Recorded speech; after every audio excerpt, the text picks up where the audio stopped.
Las mil y una noche, anónimo.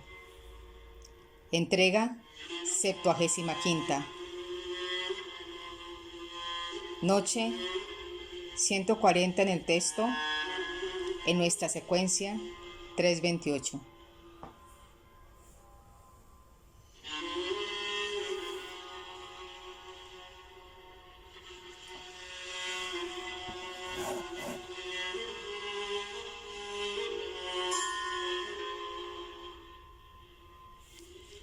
Así pues, llegada la noche, a instancia de su hermana y con el permiso del rey, Sharazad reanudó el relato. Cuentan, Majestad, que Abdad ordenó que inspeccionaran la embarcación, pero el pagano, Bahram, era muy listo y procuró disimular el baúl de madera que no levantara sospechas, por lo que los soldados fueron a informar al consejero que, después de una minuciosa inspección, no habían encontrado nada. Aquella noche, Abdad se retiró a su casa muy deprimido y fijándose en una de las inscripciones que había en la fachada del edificio, leyó: No me olvidéis, aunque el tiempo me traicione, y de mi recuerdo nunca os separéis. Me pediste que de vos estuviera cerca, y aquí me tenéis hasta que el amor quiera. Con el recuerdo de su querido hermano bien presente, a tenor de los versos, Abdad evocó estos otros. De mí se alejó y con él se llevó mi corazón en llamas. Me quedaré de la separación hasta quedarme sin palabras. A la mañana siguiente, no satisfecho con el informe de la inspección, volvió al puerto, se paró delante del barco de Barham y mandó llamar al dueño. Barham, como si nada, se presentó ante él con su habitual desfachatez. El corazón me dice que mi hermano se encuentra en tu barco, le dijo Abdá sin rodeos. Subiré a bordo para inspeccionarlo en persona. Como queráis, señor, contestó Barham de lo más comedido y servicial. Comprobadlo por vos mismo. Mi barco está a vuestra disposición. Abdal subió a bordo, inspeccionó a fondo todos los rincones del barco y por casualidad fue a sentarse encima del baúl en el que estaba encerrado su hermano. La luz del alba sorprendió a Charazad y ella dejó de hablar. ¡Qué historia tan extraordinaria e increíble! Exclamó su hermana Dinazar. Pues si la próxima noche aún sigo con vida y su majestad el rey me lo permite, os contaré el resto, que es mucho más sorprendente todavía, afirmó Charazad.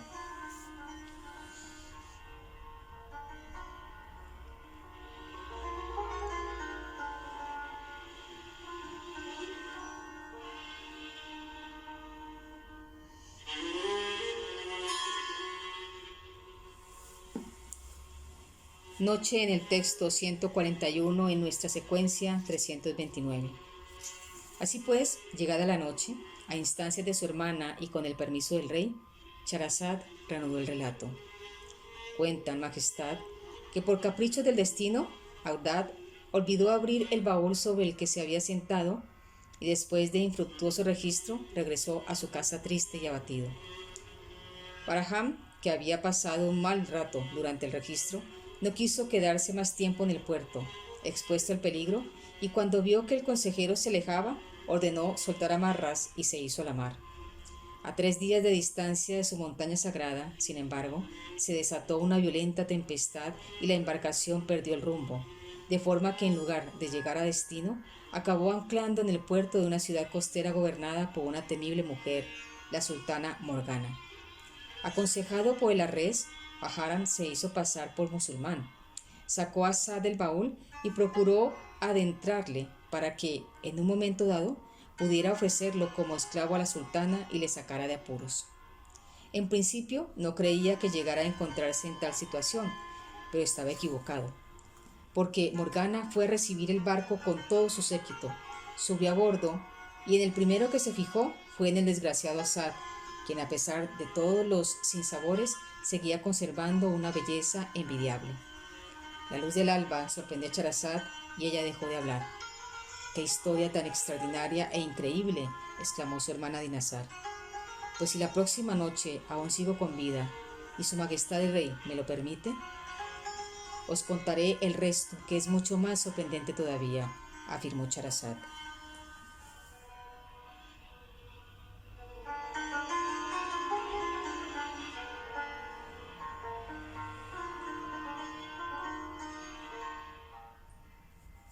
Noche en el texto 142, en nuestra secuencia 3:30. Así pues, llegada la noche, a instancias de su hermana y con el permiso del rey, Charazad reanudó el relato. Cuentan, Majestad, que la sultana Morgana, a primera vista, se quedó prendada de los encantos de Asad y clavando en él su mirada le preguntó: ¿Cómo te llamas, muchacho? No tengo nombre, señora, soy un simple esclavo, contestó el joven, aleccionado por Bahram. Esta respuesta le llegó a Morgana al fondo del alma, sintió compasión por él y con extrema suavidad le dijo: ¿Sabes leer y escribir? Sí, señora, soy instruido. Para comprobar la veracidad de sus palabras, Morgana ordenó que le pasaran una hoja de papel y un cálamo, y Asad escribió: Quizá el ciego evite la fosa en la que cae el vidente, quizá el ignorante sepa algo que ignora el sagaz letrado, quizá al creyente le cueste hacer la buena acción de un infiel, pero ¿qué debe hacer el afligido para escapar a su cruel destino? La letra de Asad y el contenido de los versos complacieron enormemente a Morgana, que resuelta a hacerse con él, dijo a Bahram: ¿Cuánto pides por este esclavo? No está a la venta, señora, dijo Bahram contrariado. Es el último esclavo que me queda y lo quiero para mi servicio. No te he preguntado si quieres venderlo o no, se enfadó Morgana. Lo quiero para mí, y si no quieres vendérmelo, entonces regálamelo. De ningún modo, replicó Bahram, olvidando todas las precauciones que la res le había recomendado. Este no se separará de mí, ni vendido ni regalado. Acto seguido, Morgana ordenó a los guardias que la acompañaban que se llevaran a Asad a palacio, y muy ofendida le dijo a Bahram: Te lo advierto, esta misma noche saca a tu barco de mi puerto, porque si mañana lo veo por aquí, haré que lo hundan. ¿Entendido? ¡Qué desastre de viaje!, refunfuñó Bahram una vez que la sultana Morgana le hubo dado la espalda. Cuando la sultana y su séquito hubieron desembarcado, Bahram y sus hombres bajaron a la ciudad y en el mercado hicieron buen acopio de provisiones para el viaje. Entretanto, en el palacio de la gobernación, Morgana instaló a Asad en uno de sus más lujosos salones, con espectaculares vistas al mar, y ordenó al servicio que le trajeran la comida. Asad, que hacía tiempo que no probaba un guisado como a la manda, aprovechó la ocasión y comió hasta hartarse, bajo la mirada escrutadora de Morgana, que, encandilada con el joven, no le quitaba los ojos de encima. Después de la comida, le sirvieron la bebida y Asad, poco acostumbrado al vino, no tardó en notar sus efectos. Sintiéndose mareado, pidió permiso a Morgana para ir a hacer sus necesidades y ella, la mar de divertida, se lo concedió sin reticencias. Caminando como si la tierra se moviera a su paso, Asad atravesó un pasillo, fue a parar a un vestíbulo y al ver allí una puerta abierta que daba al jardín, no dudó en salir al exterior. La brisa fresca del atardecer le despejó un poco, alivió su vejiga entre unos arbustos y luego se sentó bajo un árbol. Desde allí divisó una fuente y, con la intención de refrescarse, se dirigió hacia ella. Se lavó las manos y se echó agua a la cara. La modorra que se había apoderado de él, sin embargo, no le abandonaba, e intensificada por el murmullo constante del agua, le infundió un profundo sueño y se quedó dormido al lado de la fuente. La luz del alba sorprendió a Charazad y ella dejó de hablar. ¡Qué historia tan extraordinaria e increíble!, exclamó su hermana Dinazar. Pues si la próxima noche aún sigo con vida y su majestad el rey me lo permite, os contaré el resto, que es mucho más sorprendente todavía, afirmó Charazad.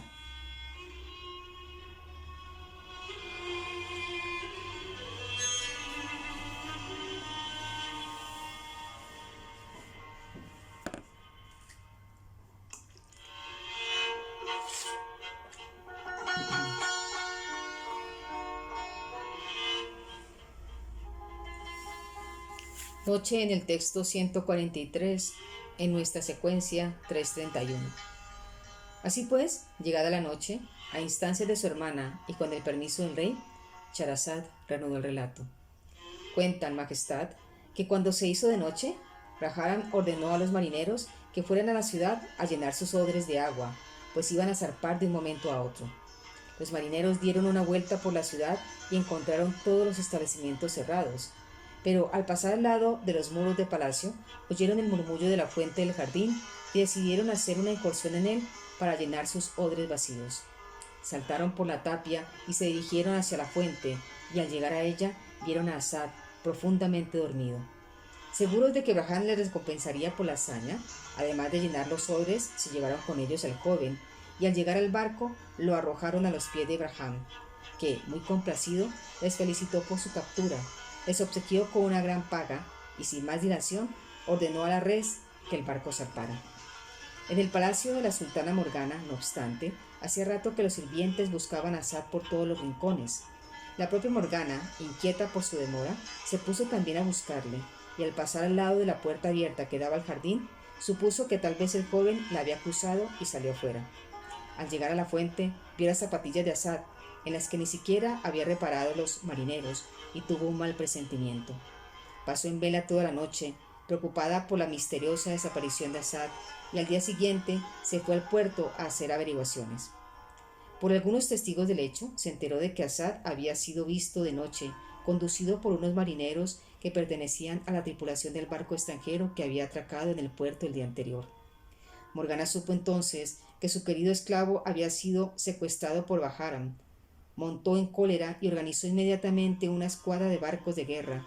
Puso uno de sus mejores almirantes al frente y le ordenó que fuera tras el barco de Baharam, lo atacara y lo hundiera.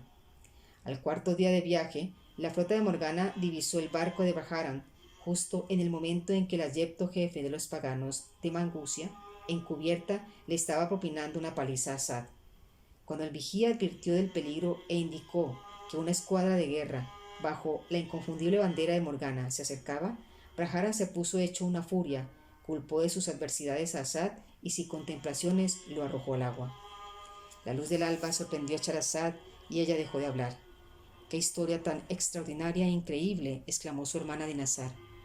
«Pues si la próxima noche aún sigo con vida y su majestad el rey me lo permite, os contaré el resto, que es mucho más sorprendente todavía», afirmó Charazad.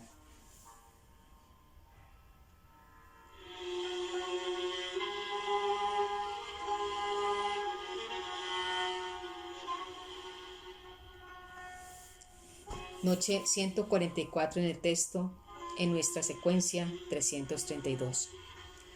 Así pues, llegada la noche, a instancias de su hermana y con el permiso del rey, Charazad reanudó el relato. Cuenta, majestad, que Asad quedó a merced de las olas y la corriente. Por intervención de la divina providencia, le arrastró hasta llevarle de nuevo a las costas de Maguncia. Una vez en tierra, Asad se quitó la ropa empapada, la escurrió y mientras se secaba, se quedó un rato tendido en la arena.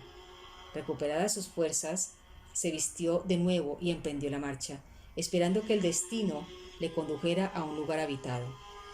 10 días anduvo, alimentándose de plantas y frutos silvestres, hasta que por fin divisó una ciudad a lo lejos que resultó ser ni más ni menos que la capital de Maguncia.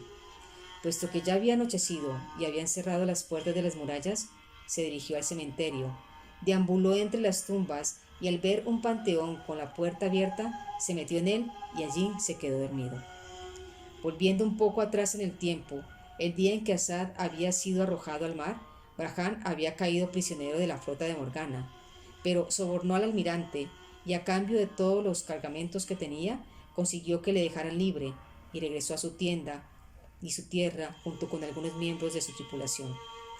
Después de 10 días de viaje, la casualidad quiso que llegara a la capital de Maguncia justo la noche en que había llegado Asad, y viendo cerradas las puertas de la ciudad, Braham tuvo la misma idea que el joven y acompañado de las tripulantes del barco se dirigió al cementerio a pasar la noche.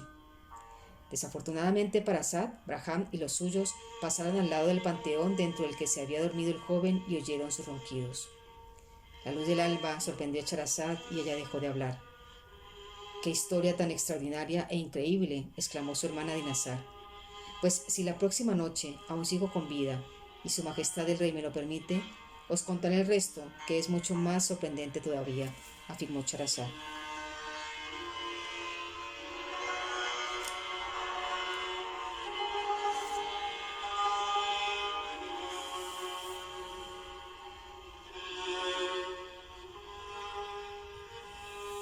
Noche en el texto 145, en nuestra secuencia 333.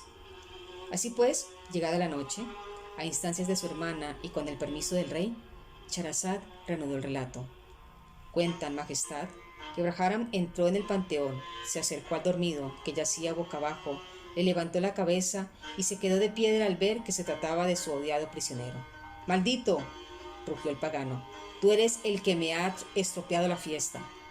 Dio una orden a sus hombres, que inmediatamente ataron y amordazaron a Asad, y al amanecer del día siguiente les llevaron a su casa.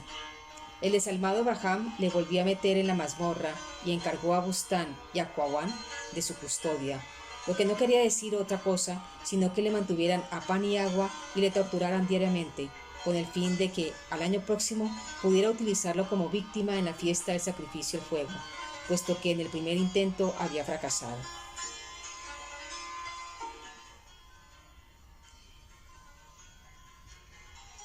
El pobre Asad, pues, volvió a dar con sus huesos en la inmunda mazmorra, pero aquella vez, en lugar de Qawan, Bustán se ofreció a encargarse de él. Cuando la hija de Bajaran bajó a la mazmorra para cumplir su cometido y empezó a azotarle, Asad se deshizo en gritos, lamentos y lágrimas, y en medio de su dolor todavía tuvo fuerzas para declarar estas palabras. No queda más que el alma sedienta y una mirada que nada advierte. Bustán tenía más corazón que la dura e inflexible Qawan y se compadeció del joven. Dejó de azotarle, le acarició tiernamente la cabeza y le preguntó: ¿Cómo te llamas? ¿Quieres mi nombre actual o mi nombre de antaño?, dijo Asad melancólicamente. ¿Acaso has cambiado de nombre? Sí, antes me llamaba Asad, que en mi tierra quiere decir venturoso, y ahora me llamo Atas, que quiere decir desventurado. La muchacha comprendió todo el sufrimiento por el que había pasado el joven Asad y le dijo: Deja de llorar, Asad, que tal vez yo pueda ayudarte a cambiar tu suerte. Yo no soy infiel, como mi padre, soy musulmana, aunque él no lo sabe. De pequeña, mi ama de cría me instruyó en las verdades del Islam, en secreto, o sea que soy de los tuyos. Alá, pido perdón por todas las calamidades que por culpa de mi padre has sufrido, y desde hoy juro que intentaré librarte de esta prisión. Bustán, sin que su padre ni la esclava Qawan lo supieran, empezó a tratar a Asad de forma más humana. Cada día, junto a la jarra de agua, le traía una bandeja de abundante y buena comida, que ella misma guisaba. Se quedaba hablando con él un rato, le cuidaba y Asad le bendecía y le daba las gracias a Alá por haberla conocido. Cierto día, Bustán oyó a unos guardias que hablaban con una sirviente a la puerta de su casa y escuchó que decían que, por orden del consejero Abdad, estaban registrando todas las casas de la ciudad en busca del hermano del consejero, que se llamaba Asad. Detallaron su descripción y Bustán ya no tuvo ninguna duda de que se trataba del prisionero de su padre. Emocionada, fue a comunicar la noticia a Asad que, al enterarse de que su hermano era consejero, tuvo una enorme alegría. La luz del alba sorprendió a Charazad y ella dejó de hablar. ¡Qué historia tan extraordinaria e increíble!, exclamó su hermana Dinazar. Pues si la próxima noche aún sigo con vida y su majestad el rey me lo permite, os contaré el resto, que es mucho más sorprendente todavía, afirmó Charazad.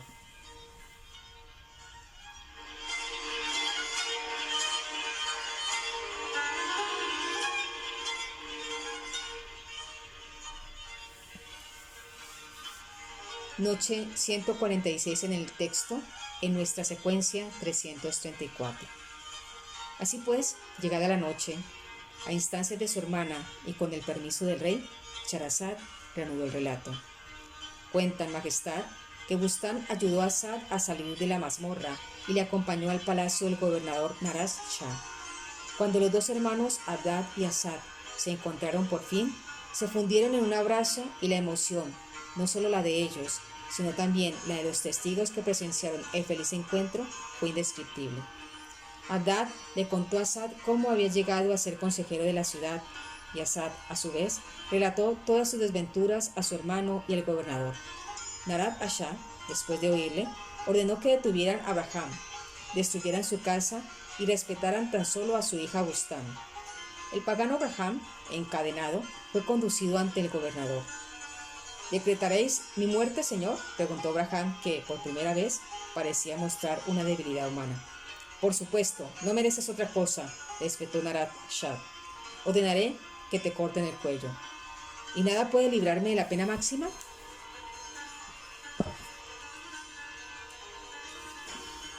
Nada, excepto que te conviertas al Islam, pero dudo que lo hagas. Entonces, ante la sorpresa de los presentes, entre ellos Abdad y Asad, se obró el milagro. Braham se arrodilló y con el rostro demudado pronunció la profesión de fe. Declaró que se arrepentía de sus pecados y ofreció su barco y toda la ayuda posible para que Abdad y Asad pudieran regresar a su patria. Todos se felicitaron por la conversión de Braham, especialmente Abdad y Asad, que aceptaron su ofrecimiento encantados. Final de la historia de Kamar az-Zaman y sus hijos Abdad y Asad. Abdad y Asad durmieron tranquilos aquella noche, y a la mañana siguiente, desde el palacio de gobernación, oyeron un gran alboroto procedente de la calle. El chambelán, visiblemente alterado, irrumpió en la sala del consejo e informó al gobernador de que un gran ejército, en pie de guerra, se encontraba a las puertas de la ciudad. Saldré a parlamentar con ellos, se ofreció Abdad. Dudo que quieran atacarnos sin motivo. Como emisario del gobernador, Abdad se dirigió en son de paz hacia las filas del ejército que se encontraba a las afueras de la ciudad. Pidió hablar con el general y, para su sorpresa, le condujeron ante una mujer, pues el general de aquel ejército no era otro que la sultana Morgana. No tengo nada en contra de vuestro pueblo, le hizo saber la sultana Abdad, pero sé que entre vosotros hay alguien que tiene en su poder un esclavo que fue secuestrado de mi palacio y me pertenece. O me entregáis al esclavo, o si no, habrá guerra. ¿A qué esclavo te referís?, le preguntó Abdad. Me dijeron que se llama Asad.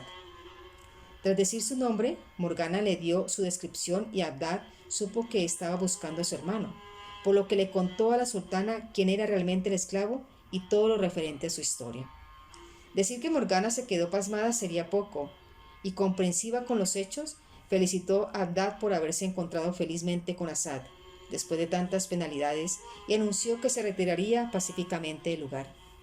Abdad fue a informar a Asad y al gobernador de lo ocurrido, y cuando Asad se disponía a salir con Abdad para ir a saludar a Morgana, se oyó un fragor estruendoso procedente de las afueras de la ciudad. La luz del alba sorprendió a Charazad y ella dejó de hablar.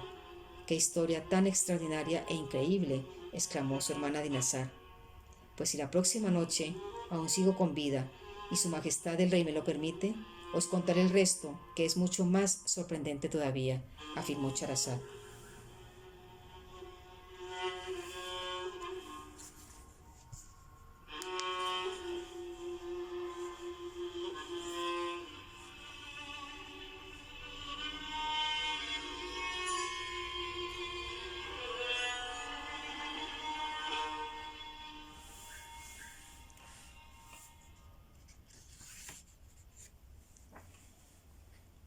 Noche 163, que hay un pequeño salto de la noche anterior, de la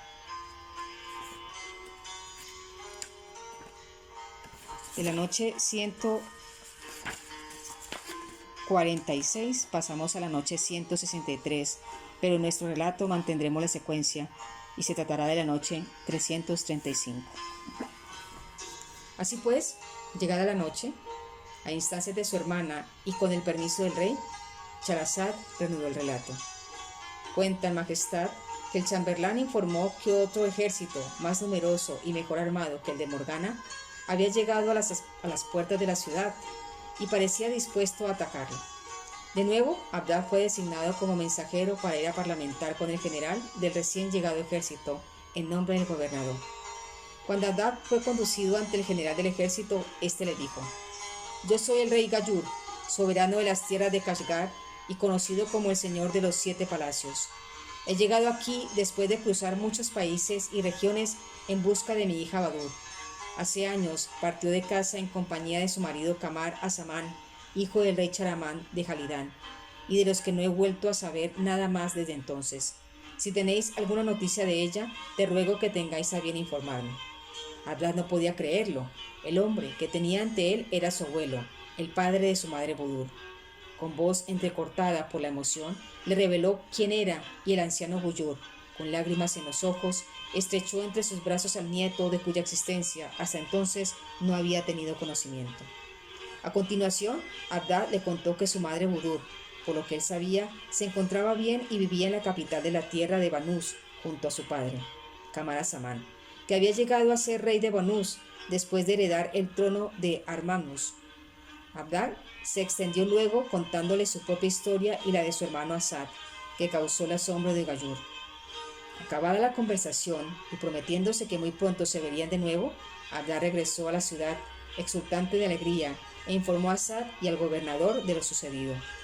Naraz Shah, halagado por la presencia de tan ilustre rey en sus tierras, le ofreció hospitalidad en palacio y mandó a Abdad y Asad que se dispusieran a salir a buscarle con el séquito correspondiente para rendirle los honores oportunos. Mientras se preparaba el séquito, sin embargo, otro estruendo perturbó la paz del lugar y el ruido de cascos de caballos, relinchos, gritos y tintineo de armas llegó hasta el palacio. La luz del alba sorprendió a Charazad y ella dejó de hablar. ¡Qué historia tan extraordinaria e increíble!, exclamó su hermana Dinazar. Pues si la próxima noche aún sigo con vida y su majestad el rey me lo permite, os contaré el resto, que es mucho más sorprendente todavía, afirmó Charazad.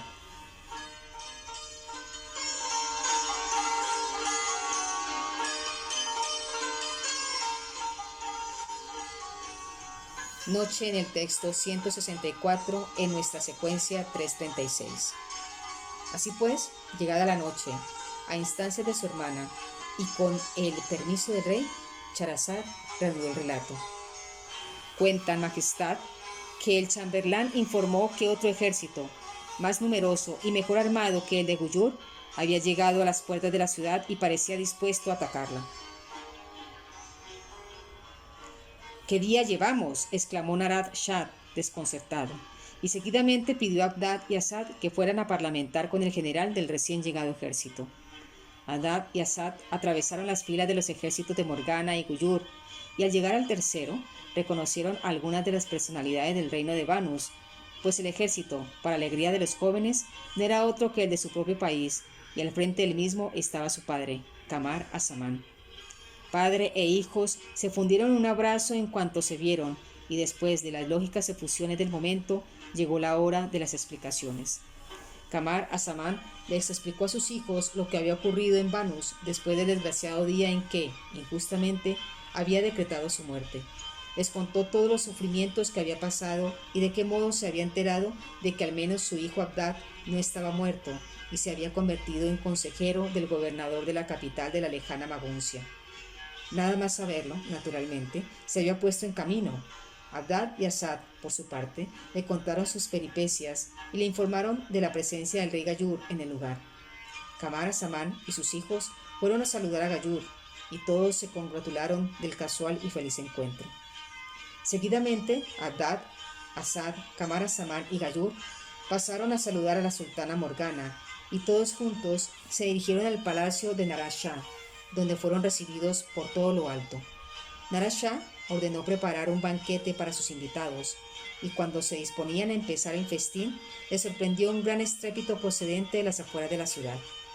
La luz del alba sorprendió a Charazad y ella dejó de hablar. ¡Qué historia tan extraordinaria e increíble!, exclamó su hermana Dinazar. Pues si la próxima noche aún sigo con vida y su majestad el rey me lo permite, os contaré el resto, que es mucho más sorprendente todavía, afirmó Charazad.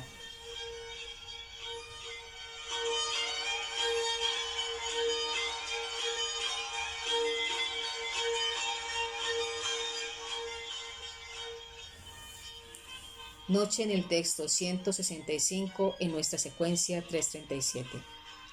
Así pues, llegada la noche, a instancias de su hermana y con el permiso del rey, Charazad reanudó el relato.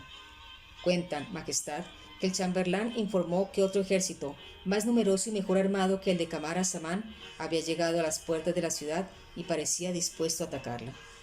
Bien, parece que hoy es el día de los ejércitos, dijo Naraz Shah, no sin ironía. A cada hora se presenta uno nuevo. Esperemos que sean amigos, y si no, al menos contamos con 3 ejércitos aliados para combatirlos. Mientras Naraz Shah comentaba con sus invitados la extraordinaria casualidad que había reunido el mismo día y en el mismo lugar a tantos ejércitos, se presentó un mensajero del ejército recién llegado e informó a los presentes que hablaba en nombre de su general, un rey que había perdido a su hijo hacía muchos años y le creía muerto, pero que recientemente se había enterado de que su hijo había llegado a ser rey en otra tierra y nada más saberlo había salido en su búsqueda. ¿Y cómo se llama vuestro rey, general?, preguntó Kamar Azaman, expectante. Charamán, rey de Jalidán y padre del príncipe Kamar Azaman, presunto rey de no se sabe dónde y al que su padre hasta hace poco creía muerto y por lo que todavía lleva luto. Kamar Azaman casi se desmayó por el impacto que le causaron aquellas palabras. Cuando logró sobreponerse a la impresión, contó a los demás lo que había pasado años atrás en Jalidán, hasta el día en que se había escapado del palacio y concluido su relato, se dirigió a Abdad y Asad y les dijo: Hijos míos, id a saludar a vuestro abuelo, que no es otro que el rey Charamán, mi padre. Alá de los cielos, todas estas historias merecen ser escritas en letras de oro y pasar a la posteridad como un hito de nuestro tiempo, dijo Narad Shah, expresando el sentir general. Abdad y Asad acompañaron al mensajero de Charamán, y tras ellos salió Kamar Azaman, seguido del resto de personalidades. Cuando llegaron ante el rey Charamán, vieron que, efectivamente, todavía vestía de luto y se había convertido en un venerable anciano. Primero hablaron con él Abdad y Asad, se presentaron y le contaron lo ocurrido. Por primera vez, Charamán tuvo ocasión de besar a sus nietos y sintió renacer en su corazón las ilusiones y la alegría de vivir. Pero el momento culminante fue cuando llegó Kamar Azaman, y padre e hijo se abrazaron por fin y lloraron lágrimas de felicidad. Fue una escena conmovedora e indescriptible. El anciano, Chamarán, en medio de la euforia del momento, fue aún capaz de reclamar estos versos. A mis párpados sumiste en la desgracia y a mis ojos empapaste de lágrimas. Solo tú podías librarme de la maldición de verme apartado de ti para siempre.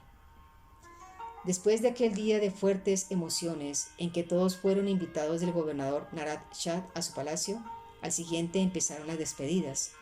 En primer lugar se despidió la sultana Morgana, a la que todos desearon larga vida y mucha suerte. Seguidamente, Kamar Azaman y su familia regresaron a Banus y llegaron a la capital después de 4 meses de viaje. Con gran alegría, fueron recibidos por el anciano Armanus, al que cada uno contó sus peripecias, y después Abdad y Asad fueron a ver a sus respectivas madres, Budur y Hayatananfus, que ya se habían arrepentido de sus malas acciones y se abrazaron a sus hijos, contentas de haberlos recuperado. En el palacio de Banus dieron hospitalidad a Charamán y Guyur, que por fin se reencontró también con su querida hija Budur, y ofrecieron un gran banquete en su honor. La luz del alba sorprendió a Charazad y ella dejó de hablar. ¡Qué historia tan extraordinaria e increíble!, exclamó su hermana Dinazar. Pues si la próxima noche aún sigo con vida y su majestad el rey me lo permite, os contaré el resto, que es mucho más sorprendente todavía, afirmó Charazad.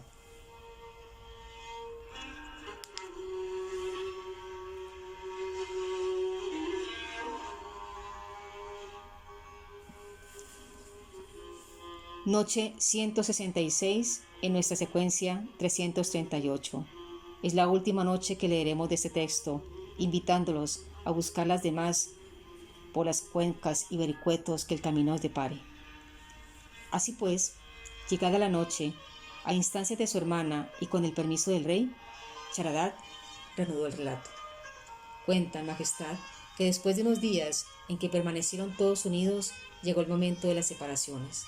Aunque todos prometieron visitarse posteriormente cuando les fuera posible, Gayur volvió a Kashgar acompañado de su hija Budur y su nieto Abdad, al que puso en su lugar en el trono, de modo que Abdad se convirtió en el siguiente rey de Kashgar. Kamar Azaman, por su parte, cedió el poder y el cetro real de Banus a su hijo Asad con el beneplácito de Armanus, y le encomendó que cuidara de su madre y de su abuelo, pues había pensado volver con su padre Charamán a Jalidán. Ya no quiero a más esposas ni hijos, padre, le dijo Kamar Azaman a un emocionado Charazad. Solo quiero vivir mi vida junto a vos.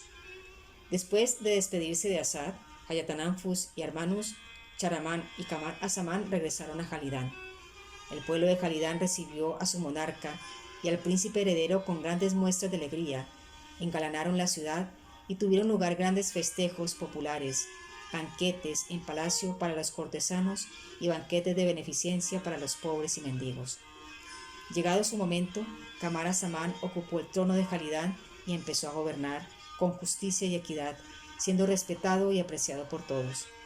Entre otras disposiciones, al llegar al poder, decretó una amnistía general e hizo importantes obras de caridad para beneficiar a los desposeídos. Y así continuaron, viviendo en paz y felicidad, hasta que el anciano Chahramán entregó su alma a Alá y dejó en el trono de Julidán a su hijo Kamar az-Zaman, que siguió gobernando con justicia hasta que llegó su hora.